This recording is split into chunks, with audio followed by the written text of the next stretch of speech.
Mahirap ka ba ngayon? Dapat nga magpasalamat ka. Kung ipinanganak kang mahirap, huwag mong isisi sa mga magulang mo. Dapat gumawa ka ng paraan.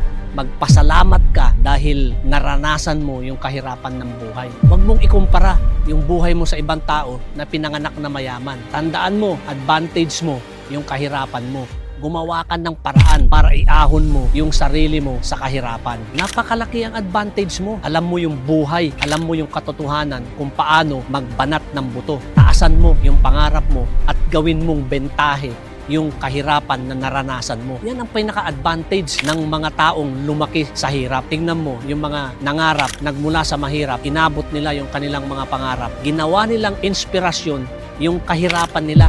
Yung hindi kayang i-provide ng kanilang magulang, yun ang mga ginawan nila ng paraan. Kaya kung mahirap ka ngayon, magpasalamat ka. Huwag mong sisihin yung magulang mo. Pag pinanganak kang mahirap at namatay kang mahirap, sisihin mo yung sarili mo. May pagkakataon ka, may buhay ka, may lakas ka, may talino ka. Yan ang gamitin mo para baguhin yung kinagisnan mong kahirapan ng buhay mo. Real talk lang mga ma'am sir, huwag nating isisi sa kung kani-kanino yung kahirapan natin.